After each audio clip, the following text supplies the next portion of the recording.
Esto es un no parar, y la actividad judicial del Tribunal Supremo, de la Audiencia Nacional y del resto de jueces y tribunales que investigan los presuntos casos de corrupción que rodean al Gobierno y al Partido Socialista continúan, a su ritmo, no demasiado rápido, pero sin descanso. Los tiempos de los jueces y de la Policía Judicial son distintos.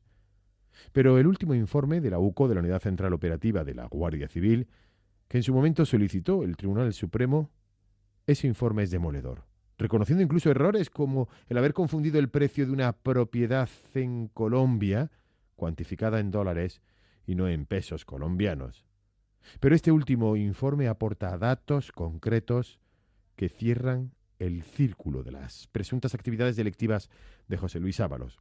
El exministro de Transportes, José Luis Ábalos, que figura en España como titular de 7 inmuebles, 8 cuentas bancarias y 2 vehículos. El documento analiza el patrimonio del exministro y de su hijo, Víctor Manuel Ábalos, detallando los bienes muebles, los bienes inmuebles, los préstamos, las hipotecas, los protocolos notariales vinculados a ambos. Esto es Atando Cabos, el podcast de política de Onda Cero. El resumen de lo más relevante de la semana y lo que nadie te ha contado. Las negociaciones políticas, las conversaciones fuera de micrófono y las decisiones de Moncloa, de los partidos políticos y de los jueces y tribunales. Atando Cabos, Juan de Dios Colmenero. Y entre las propiedades inmobiliarias en España, destaca una vivienda en Valencia, adquirida en 1987, 2 bienes rústicos en la misma provincia, comprados en 2003 y 2010, y un inmueble en Madrid, que es de 2010. Todo ello al margen del chalet en Sotogrande, en Cádiz, cuya propiedad era de la trama de Víctor de Aldama, pero que también disfrutaba José Luis Ábalos. El informe señala que el exministro posee el 50% de 2 viviendas en construcción, además ubicadas en el Puig, en Valencia, compradas en 2010 por un importe total de 161.500 euros, para las que se constituyó una hipoteca de algo más de 200.000 euros. En cuanto a los vehículos, el exministro figura como titular de un Range Rover del año 2008 y un Volkswagen Tiguan de 2020, aunque el informe menciona otros 4 coches más, otros 4 vehículos vinculados a su persona.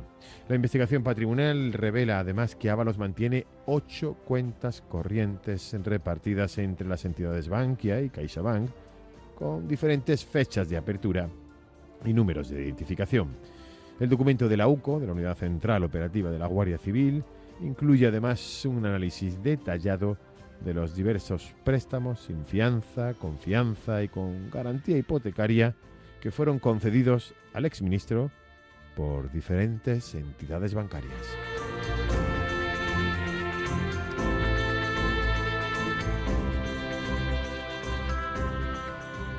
Ábalos también usó presuntamente a su asesor en el ministerio, a Koldo García, como testaferro para él y para su familia, algo que levantó muchas sospechas en los investigadores, algo novedoso.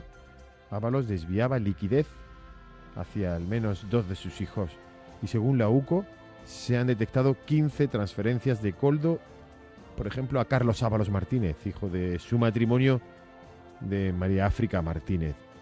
Resulta llamativo, dice literalmente el informe de la UCO, que Koldo sea el encargado de transferir continuamente los fondos a Carlos, dicen los investigadores.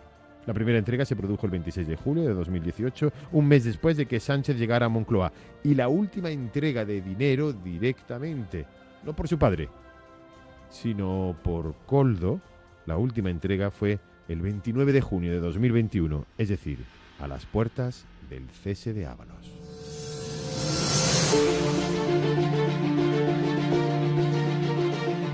Otro de los hijos, otra hija, en este caso Tatiana Ábalos, fruto de su matrimonio con María Pilar Aguado, escribió directamente a Koldo, dice el informe de la Guardia Civil. Escribió directamente a Koldo en junio de 2018 para pedirle al asesor de su padre que le hiciera una transferencia. ¿4.000? Preguntó Koldo.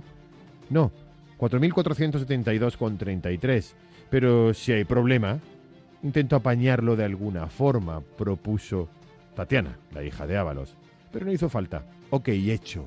No hay problema, escribió Koldo. Instantes después, guay, gracias Koldo, celebró la hija de Ábalos. El dinero llegó a la cuenta bancaria de una fundación que Tatiana comparte con su progenitor y otros miembros de la familia. Esa fundación se llama Fiadelso.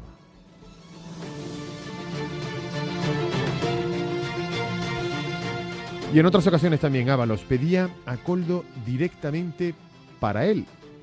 En febrero del año 2022, por ejemplo, le escribió para que le ingresara fondos en la cuenta de un bajo, señala la Guardia Civil, un local comercial. Me reclaman el impago de un préstamo, contó a su asesor. A continuación, el envío de su hombre de confianza de una captura, en un momento determinado, de una captura de un número de una cuenta. Jefe, se me fue, ya está el ingreso realizado, se disculpó Koldo. En conjunto, las transacciones evidencian que el chofer y escolta administraba activos que en realidad pertenecían a su jefe. La sombra de duda se extiende a todas las propiedades compradas por Koldo y por su entorno después del presunto cobro de 10 millones de euros en comisiones ilegales por la adjudicación de contratos públicos. Esto es lo que continúa y sigue investigando el Tribunal Supremo. La adjudicación de contratos públicos a cambio de comisiones ilegales. Y para el suministro del material sanitario, también esto se instruye en la Audiencia Nacional durante la pandemia. La investigación continúa y en los próximos días habrá más novedades.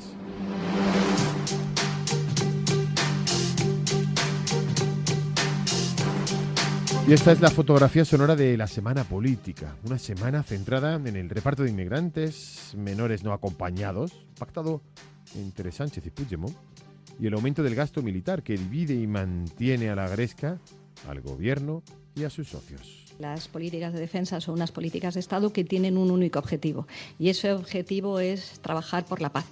Lo hemos dicho siempre, invertir en defensa no es invertir en una carrera armamentística, es invertir en la seguridad, en la paz y en la solidaridad también con esos países de Europa que viven muy amenazados por la situación de la presencia de Rusia y de lo que está haciendo Rusia en Ucrania y en otros muchos países. Yo creo que el Gobierno ha entrado en una deriva profundamente autoritaria por dos motivos. En primer lugar, porque desoye al Parlamento y desoye la soberanía en la sede de la soberanía popular, pero no fundamentalmente por eso, fundamentalmente porque el Partido Socialista, un partido autodenominado progresista, está contribuyendo a alimentar el régimen de guerra que genera unas relaciones internacionales basadas en el autoritarismo. Espero que acaben convencidos. Vuelvo a repetir, que no estamos hablando de tanques todo el día, que estamos hablando de la necesaria seguridad en un país como este. ¿O no hemos conocido todos injerencias con ciberataques, que no diré de dónde procedían, que han puesto en cuestión algunas cosas en este país? Va a ser una oportunidad para conocer el gobierno que tenemos o el desgobierno que sufrimos. Van a ser votaciones parlamentarias de las que el gobierno no va a poder huir. Y veremos dónde se posiciona. Si con el PP, en el cumplimiento de los compromisos internacionales de nuestro país, o con sus socios. O si medio gobierno con unos o medio gobierno con otros. En España no hay un gobierno de coalición. En España hay un gobierno repartido. Usted se gastó 2.000 millones de euros de los impuestos de todos los españoles en controlar Telefónica y parece ser que la usa para extorsionar a los medios de comunicación. Ahora, con el contexto internacional más complicado en décadas, lleva semanas dedicado más tiempo a la guerra de prisa que a la guerra de Ucrania. Usted, señor Feijóo, pretende tapar un error cometiendo uno más grave. Sí. Usted elude el cese del señor Mazón abrazando a la ultraderecha. Sí, en Valencia. Hace 3 días, el presidente del país tuvo que recordarle que usted no puede comportarse como un dictador. Desde luego, no se puede decir que este periódico no le conozca bien. Y el diario británico The Times ayer recogía la comparación de usted con el general Franco, con el dictador Franco.